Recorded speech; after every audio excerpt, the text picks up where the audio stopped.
जय हिंद दोस्तों, आपका अपने YouTube चैनल ACC एकेडमी में स्वागत है। जैसा कि हमारा टॉपिक कौन सा चल रहा था, टेंस का चल रहा था। टेंस में हम प्रेजेंट और पास्ट पढ़ चुके हैं। तो आज हमारा कौन सा टॉपिक है, फ्यूचर टेंस।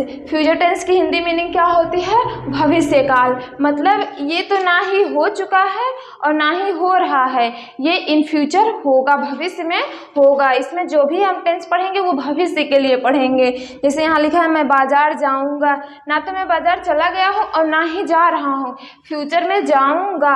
और यहाँ भी मेरी मम्मी खाना बना रही होंगी, ना तो मेरी मम्मी खाना बना चुकी हैं और ना ही बना रही हैं, इन फ्यूचर बनाएंगी। तो अब हम जानते हैं फ्यूचर टेंस के कितने पार्ट होते हैं। जैसे हम प्रेजेंट पास्ट के पढ़े वैसे उसमें भी होता था इंडेफिनिट कंटीन्यूअस, इसमें भी है इंडेफिनिट कंटीन्यूअस। तो हम ये भी जान चुके हैं कि इनकी हेल्पिंग वर्ब क्या होती है, वर्ब की कौन सी फॉर्म यूज होती है। तो सबसे टाइम वेस्ट ना करते हुए सबसे पहले हम इसको सॉल्व कर लेते हैं। अभी तक अगर हम किसी हिंदी सेंटेंस को इंग्लिश में कन्वर्ट करने के लिए रूल देखते आए हैं, तो यहाँ भी हम रूल ही देखेंगे। तो सबसे पहले हम रूल देख लेते हैं। रूल हमारा क्या है, फर्स्ट रूल हमारा अफर्मेटिव सेंटेंस के लिए होगा। अफर्मेटिव सेंटेंस के लिए हम क्या रूल बनाएंगे, सबसे पहले लिखेंगे सब्जेक्ट, उसके बाद हेल्पिंग वर्ब। हम जानते हैं फ्यूचर इंडेफिनिट टेंस की हेल्पिंग वर्ब क्या होती है, विल और शैल होती है। क्या होती है, विल शैल। ये भी हम पढ़े थे, विल किसके साथ लगता है और शैल किसके साथ लगता है। आई वी के साथ शैल लगता है, बाकी सबके साथ विल लगता है। लेकिन कभी कभी कुछ अपवाद हो जाते हैं जहाँ आई वी के साथ विल लगता है, बाकी सबके साथ शैल लगता है। जैसे अगर किसी को धमकी दी जाए या फिर ज़बरदस्ती अपनी बात मनवाई जाए, जैसे यहाँ देख लेते हैं, धमकी या फिर बात मनवाने के लिए ज़बरदस्ती।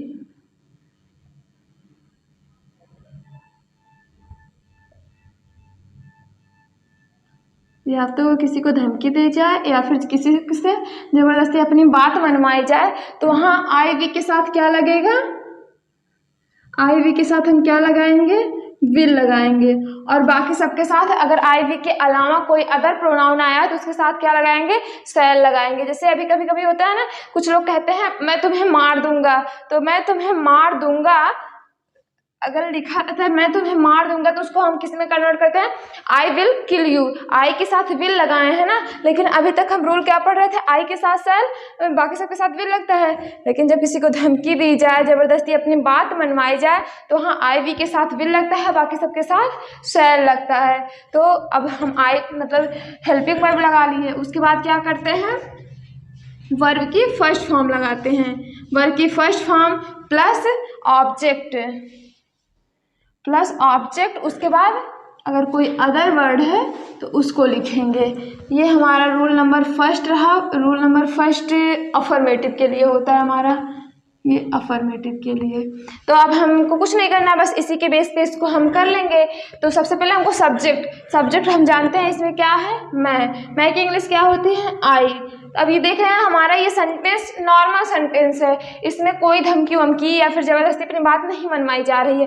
तो नॉर्मल है, नॉर्मल के लिए हम क्या करते हैं, आई के साथ हम क्या लगाते हैं, शैल, आई शैल। अब बाजार जाऊंगा, आई शैल, वर्ब की फर्स्ट फॉर्म लगानी है, तो जाऊंगा, जाना की इंग्लिश क्या होती है, गो, आई शैल गो। अब बाजार जा रहे हैं, go to market, I shall go to market. अगर यहाँ दिया होता मतलब मैं बाजार अवश्य जाऊंगा, तब वहाँ हो जाता I will go to market, क्योंकि वहाँ अवश्य लग रहा है ना। तो अपने कोई काम है एकदम मतलब वो ज़बरदस्ती कर रहा है कि मैं बाजार अवश्य जाऊंगा, तो वहाँ भी आई के साथ हम विल का यूज करते हैं, अपोजिट हो जाता है। जैसे यहाँ अभी तक हम आई और वी के साथ शैल का यूज करते आए हैं, लेकिन अगर वहाँ हो जाता मैं बाजार अवश्य वर्ड लग गया होता, तो यहाँ शैल के स्थान पे क्या होता, अब तक विल होता है। लेकिन यहाँ अवश्य नहीं लगा तो यहाँ विल नहीं होगा। तो अब ये हमारा अफर्मेटिव हो गया। निगेटिव हम देख लेते हैं। निगेटिव के लिए हम रूल पढ़ते आए हैं, हमको ज़्यादा दिक्कत होगी नहीं, बस हेल्पिंग वर्ब के बाद क्या लगाना है, नॉट लगाना है। तो रूल नंबर सेकंड देखते हैं हम, उसमें क्या होगा, सब्जेक्ट प्लस विल, उसके बाद शैल, उसके बाद हेल्पिंग वर्ब हमारा हो गया। अब यहाँ नॉट लगाना है, नॉट हो गया। उसके बाद वर्ब की फर्स्ट फॉर्म ही लगेगी। उसके बाद ऑब्जेक्ट प्लस अदर वर्ड, अगर कोई हो तभी अदर वर्ड लगेगा, अन्यथा अपने आप से नहीं लगाएंगे हम। ये हमारा निगेटिव के लिए है। तो अब देख लेते हैं, यहाँ दिया है आई सेल, हेल्पिंग वर्ब ये है, इसके जस्ट बाद हमें नॉट लगाना है। सब कुछ वैसे लिखेंगे, आई सेल हो गया, नॉट वर्ब की फर्स्ट फॉर्म, वर्ब की फर्स्ट फॉर्म गो, कहाँ जा रहे हैं, मार्केट, टू मार्केट। ये हमारा निगेटिव हो गया। इंट्रोगेटिव के लिए क्या रूल बनाएंगे, इंट्रोगेटिव वाला हमारा रूल नंबर 3 होता है। तो रूल नंबर 3 क्या है, इंट्रोगेटिव के लिए अगर क्वेश्चन वर्ड पहले आया है तो हम हेल्पिंग वर्ब से स्टार्ट करेंगे, अगर बीच में आया है तो हम क्वेश्चन वर्ड से स्टार्ट करेंगे। तो सबसे पहले हम देख लेते हैं, अगर क्वेश्चन वर्ड पहले आया रहे तब, तो पहले आया रहेगा तो सबसे पहले हम हेल्पिंग वर्ब लगाएंगे। हेल्पिंग वर्ब इसकी क्या है, विल ऑब्लिक सेल। उसके बाद सब्जेक्ट लिखेंगे जैसा कि अब तक लिखते आए हैं, प्लस वर्ब की first form plus object plus other word. एक चीज़ और यहाँ बढ़ जाएगा, क्वेश्चन मार्क, क्योंकि हमारा ये इंट्रोगेटिव सेंटेंस है। बिल्कुल मतलब पूरा सही किए रहे, ना तो स्पेलिंग मिस्टेक रहे ना ही सेंटेंस गलत रहे। अगर लास्ट में हम आके क्वेश्चन मार्क नहीं लगाते हैं तो हमारा पूरा सेंटेंस गलत माना जाएगा। तो अब हम इस पर कर लेते हैं। अगर यहाँ जैसे आ गया, मैं बाजार जाऊँगा, क्या मैं बाजार जाऊँगा, आ गया। अगर क्या पहले आ गया, बोलेगा क्या मैं बाजार जाऊँगा, तो क्या शब्द पहले आया है तो क्या की इंग्लिश लिखेंगे नहीं, सबसे पहले हम हेल्पिंग वर्ब लगाएंगे। तो हेल्पिंग वर्ब क्या लगाएंगे, सबसे पहले सब्जेक्ट देखते हैं, हमारा सब्जेक्ट मैं है, मैं की इंग्लिश आई होती है, आई के साथ हम क्या लगाते हैं, शैल लगाते हैं। तो हम सबसे पहले शैल लगाएंगे, शैल। उसके बाद सब्जेक्ट दिया है, सब्जेक्ट लिखेंगे, सब्जेक्ट आई। उसके बाद वर्ब की फर्स्ट फॉर्म वर्ब क्या है, गो लगाएं। उसके बाद बोल रहा है ऑब्जेक्ट, कहाँ जा रहे हैं, to market, shall I go to market, question mark. उसके बाद ये हमारा इंट्रोगेटिव हो गया।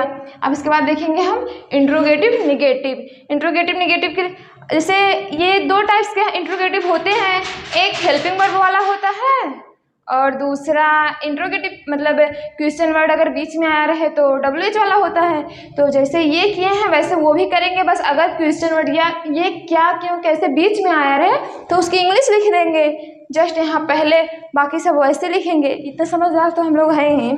अब देख लेते हैं इंट्रोगेटिव निगेटिव के लिए रूल। सबसे पहले ये हमारा रूल नंबर 4 होगा। सबसे पहले हम क्या करेंगे, WH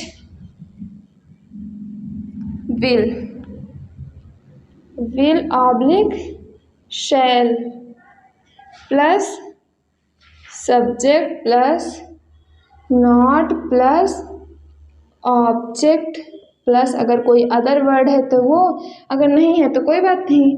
उसके बाद क्वेश्चन मार्क लगाना हम ना भूलें। ये हमारा इंट्रोगेटिव निगेटिव के लिए रूल हुआ, इंट्रोगेटिव निगेटिव।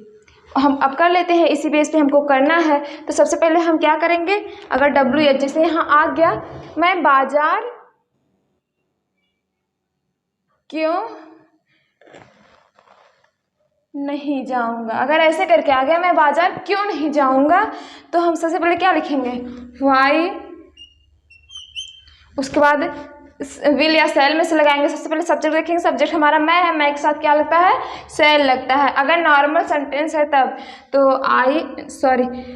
Y cell. उसके बाद सब्जेक्ट आई, सब्जेक्ट हो गया। उसके बाद नॉट लगाना है, नॉट। उसके बाद ऑब्जेक्ट, सॉरी यहाँ रूल में थोड़ी सी मिस्टेक हो गई, तुरंत ऑब्जेक्ट नहीं आएगा, यहाँ आएगा वर्ब की first form plus object plus other word, तब जाके हमारा ये कंप्लीट होगा इंट्रोगेटिव निगेटिव के लिए। अभी हम यहाँ क्या कर लेते हैं, नॉट। उसके बाद वर्ब की फर्स्ट फॉर्म, वर्ब क्या है, गो, ऑब्जेक्ट क्या है? टू मार्केट, फिर question mark. Why shall I not go to market, ये हमारा इंट्रोगेटिव निगेटिव हुआ। सबसे पहले हम क्या पढ़ें? अफर्मेटिव पढ़ें। अफर्मेटिव में जाने मतलब किसके साथ कौन सी हेल्पिंग वर्ब लगती है? आई वी के साथ शैल लगता है, बाकी सबके साथ विल लगता है। लेकिन जब अपवाद आ जाते हैं तो आई वी के साथ विल लगने लगता है और बाकी सबके साथ शैल लगने लगता है। उसके बाद निगेटिव पढ़े, हेल्पिंग वर्ब के जस्ट बाद नॉट लगता है। इंट्रोगेटिव पढ़ें, अगर क्या क्यों कैसे पहले आया है तो हम हेल्पिंग वर्ब से स्टार्ट करेंगे, अगर बीच में आया है तो उसकी मीनिंग लिखेंगे। उसके बाद इंट्रोगेटिव निगेटिव देखिए, इंट्रोगेटिव निगेटिव में हम सब्जेक्ट के बाद नॉट लगाते हैं, ये हमारा फ्यूचर इंडेफिनिट टेंस था। इसके बाद हम क्या देखेंगे? हमारा सेकंड क्या है? Future continuous. फ्यूचर कॉन्टिन्यूअस उसी टाइप का होगा जिस टाइप का हम प्रेजेंट कॉन्टिन्यूअस, पास्ट कॉन्टिन्यूअस पढ़ते आए हैं। ज़्यादा कुछ नहीं पढ़ना है, बस हेल्पिंग वर्ब चेंज है बस, और सब वैसे है। अब देख लेते हैं, यहाँ सेंटेंस लिखा है मेरी मम्मी खाना बना रही होंगी, मतलब बना रही होंगी यहाँ आया है, तो इससे पता चल गया ये कॉन्टिन्यूअस का है। और कौन कॉन्टिन्यूअस का है? फ्यूचर कॉन्टिन्यूअस का है। तो हम सबसे पहले देखते हैं इसकी हेल्पिंग वर्ब क्या होती है, शैल बी और विल बी। तो अब तक हम पढ़ते हैं शैल किसके साथ लगा है, विल किसके साथ लगा है, तो वैसे वहाँ भी शैल भी उसी के साथ लगेगा, जिसके साथ शैल लगता था उसी के साथ शैल भी लगेगा, जिसके साथ विल लगता था उसी के साथ विल भी लगेगा। अब सबसे पहले हम रूल देखते हैं, अभी तक जैसे रूल देखते आए हैं, तो रूल नंबर फर्स्ट हम देखेंगे तो हमारा क्या होगा? सब्जेक्ट, उसके बाद हेल्पिंग वर्ब क्या होती है? Will be, shall B. उसके बाद इसमें भी वर्ब की फर्स्ट फॉर्म लगेगी, बट ये कॉन्टिन्यूअस है तो इसमें क्या ऐड हो जाएगा? ING plus object plus other word, अगर कोई हो तो, नहीं है तो कोई बात नहीं। तो ये हमारा हो गया अफर्मेटिव के लिए। तो अब रूल तो लिख लिए हैं, अब ज़्यादा दिक्कत तो नहीं होनी चाहिए, बस जैसा कहा है वैसा करते जाएं। सबसे पहले बोला है सब्जेक्ट लिखो, तो सब्जेक्ट इसमें क्या है? खाना बनाने का कार्य हो रहा है, लेकिन कौन कर रहा है? माई मदर, मतलब मेरी मम्मी। लिखेंगे माई मदर, माई मदर। उसके बाद इसके साथ माई मदर है, माई मदर के साथ ना तो आई है ना तो वी है, इसके साथ क्या लगाएंगे? विल भी लगाएंगे, माई मदर विल बी। उसके बाद दिया है हेल्प वर्ब की फर्स्ट फॉर्म, वर्ब क्या है? बना रही होंगी, बनाना मतलब कुक,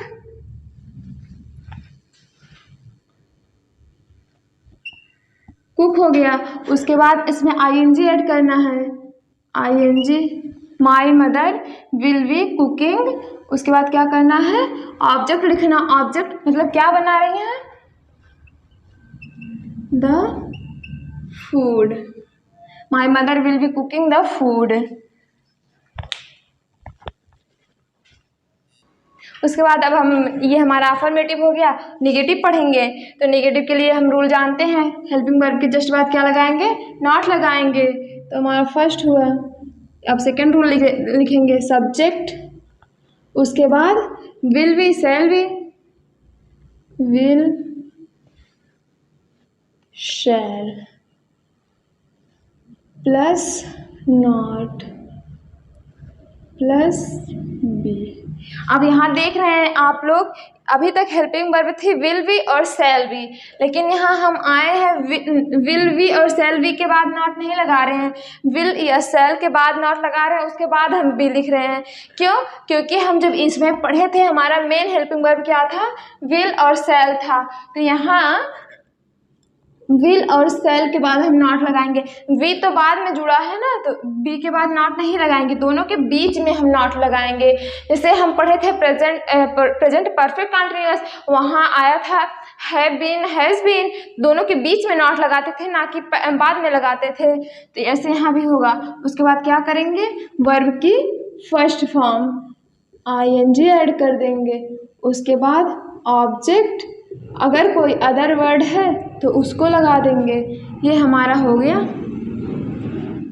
निगेटिव के लिए। अब इसको हम जल्दी जल्दी कर लेते हैं। माई मदर, सब्जेक्ट लिखा है my mother My mother will not be cooking the food। ये हमारा नेगेटिव हो गया। इंट्रोगेटिव भी देख लेते हैं। इंट्रोगेटिव अगर क्या क्यों कैसे पहले आया है तो हम हेल्पिंग वर्ब से स्टार्ट करेंगे। तो अब देख लेते हैं रूल। सबसे पहले हम हेल्पिंग वर्ब लिखेंगे विल। इसमें भी जो हमारा मेन हेल्पिंग वर्ब है उसको ही पहले लिखेंगे, विल और शैल। उसके बाद सब्जेक्ट लिखेंगे, सब्जेक्ट के बाद हम बी लगाएंगे। उसके बाद वर्ब की फर्स्ट फॉर्म में ING प्लस ऑब्जेक्ट। अगर कोई अदर वर्ड है तो उसको प्लस ये ना भूलें हम, क्योंकि हमारा ये इंट्रोगेटिव है। अब देख लेते हैं, अगर यहाँ हम क्वेश्चन कर रहे हैं क्या मेरी मम्मी खाना बना रही होंगी, क्या ऐसे हम देख रहे हैं क्या मेरी मम्मी खाना बना रहे होंगे, तो हम उसको कैसे लिखेंगे। अब क्या पहले आया है तो उसकी इंग्लिश लिखेंगे नहीं, हम हेल्पिंग वर्ब से स्टार्ट करेंगे। तो सबसे पहले लिखेंगे will my mother, will my mother. अब उसके बाद क्या बोला है, बी।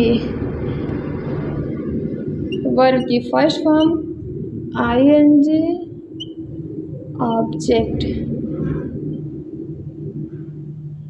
उसके बाद question mark. Will my mother be cooking the food, ये हमारा इंट्रोगेटिव था।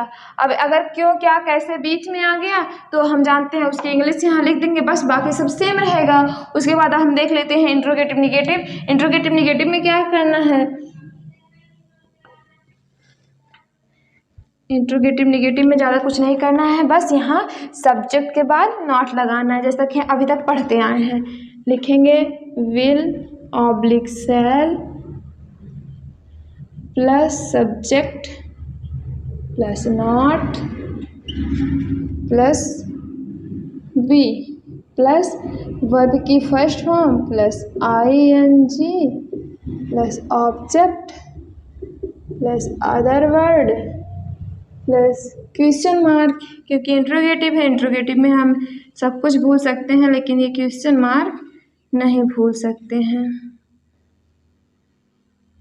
यहाँ हम प्लस करके WH लगा दे रहे हैं, क्योंकि अगर WH वाला भी आ गया तो उसको भी निगेटिव बनाना है। सेम प्रोसेस है, बस उसका इंग्लिश लिख देंगे।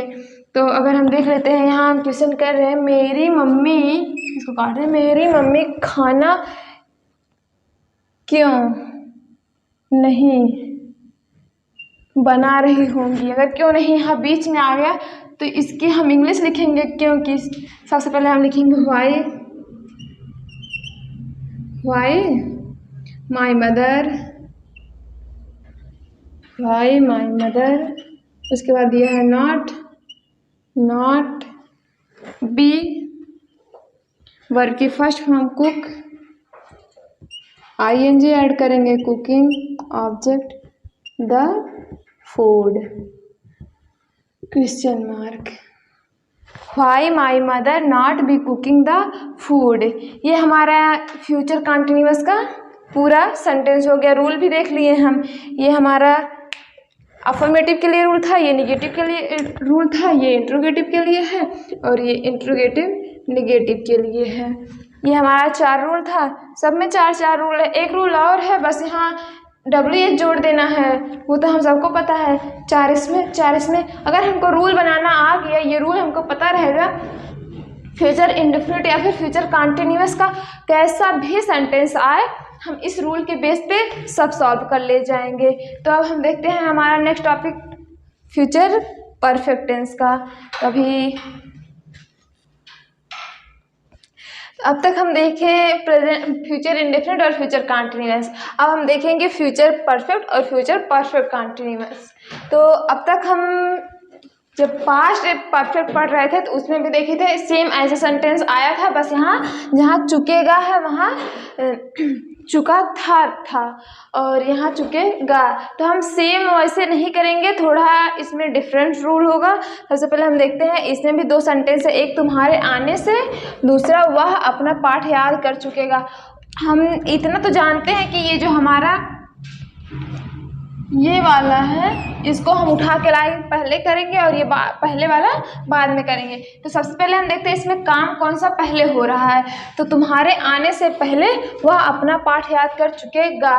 तो फ्यूचर में ही ये कार्य संपन्न होगा, लेकिन ये जो पाठ याद करने वाला कार्य है ये पहले होगा और ये जो उसके आने वाला कार्य है ये बाद में होगा। तो हम इसमें पढ़ेंगे जो कार्य पहले होगा वो हम उसी टेंस में करेंगे। पहले वाला, पहले जो कार्य हो रहा है उसको हम किस में करेंगे? फ्यूचर परफेक्ट टेंस में करेंगे। ठीक, जो कार्य पहले हो रहा है उसको हम फ्यूचर परफेक्ट टेंस में करेंगे और जो कार्य ये बाद में हो रहा है हम इसको किस में करेंगे? बाद वाले को, बाद में ये हो रहा है ना तो उसको किस में करेंगे? प्रेजेंट इंडेफिनिट टेंस में करेंगे। ठीक, जो कार्य पहले हो रहा है उसको हम फ्यूचर परफेक्ट टेंस में करेंगे और जो कार्य बाद में हो रहा है उसको हम प्रेजेंट इंडेफिनिट टेंस में करेंगे। तो सबसे पहले देखते हैं, अब ये कार्य है हमारा पहले हो रहा है तो इसको हम इसी टेंस में करेंगे। वह अपना पाठ याद कर चुकेगा, तो इसमें सब्जेक्ट वह है तो वह लिखेंगे ही, उसका हेल्पिंग वर्ब लगाएंगे। हेल्पिंग वर्ब क्या होती है? Have, sorry will have, shall have होती है। तब यहाँ वह है, वह के साथ क्या हम लगाएंगे? विल। तो ही विल हैव, उसके बाद हमारा वर्ब कौन सा हो रहा है? याद करने का। हम जानते हैं हमारे परफेक्ट में वर्ब की कौन सी फॉर्म यूज होती है? थर्ड फॉर्म यूज होती है। तो लर्न मतलब याद करना, लर्न इसकी थर्ड फॉर्म हो जाएगी लर्न। अपना पाठ है तो ही के साथ अपने के लिए क्या यूज होगा? His lesson. उसके बाद दिया है पहले, पहले की इंग्लिश क्या होती है? Before, before. अब यहाँ दे रहे हैं तुम्हारे आने से, तो ये बाद में हो रहा है तो बाद वाले को किस में करेंगे? प्रेजेंट इंडेफिनिट में करेंगे। तो प्रेजेंट इंडेफिनिट ये अफर्मेटिव है, अफर्मेटिव का रूल होता है उसमें हेल्पिंग वर्ब कुछ नहीं लगती है, वर्ब की फर्स्ट फॉर्म लगती है, यस या ई एस लगता है। यस या ई एस थर्ड पर्सन के प्रोनाउन अगर दिया रहे तो उसके वर्ब के साथ लगता है। अब यहाँ दिया है तुम्हारे आने से, तुम्हारे की इंग्लिश यू होगी तो यू हमारा सेकंड पर्सन का प्रोनाउन है ना, तो इसके वर्ब के साथ हम यस या ईएस नहीं लगाएंगे, बस लिख देंगे बिफोर यू कम। ये हमारा सेंटेंस हो गया। तुम्हारे आने से पहले वह अपना पाठ याद कर चुकेगा। He will have learned his lesson before you come। तो वैसे जैसे हम कल पढ़े थे कि अगर यहाँ बाद में दे दे तब भी हम इसको पहले लाएंगे और इसको बाद में ले जाएंगे, लेकिन हम देखेंगे कि कौन सा कार्य पहले हो रहा है, कौन सा कार्य बाद में हो रहा है। अगर यहाँ बाद हो जाएगा तो ये जो तुम्हारे आने के बाद वह अपना पाठ याद कर चुकेगा, तो अगर यहाँ बाद हो जा रहा है तो ये हमारा जो कार्य पहले हो रहा था तो ये बाद में होने लगेगा, और जो कार्य बाद में हो रहा था ये पहले होने लगेगा, तो ये वाला हमारा अलग हो जाएगा। इसमें हम ये वाला रूल फॉलो किए क्योंकि ये पहले हो रहा था तो इसको हम फ्यूचर परफेक्ट टेंस में किए हैं, तो इसको हम किस में करेंगे? प्रेजेंट इंडेफिनिट में करेंगे। यही पहले इसको बाद में दिया है, इसको हम पहले उठा के किए हैं तो इसको पहले उठा के ही करेंगे, लेकिन किस में करेंगे?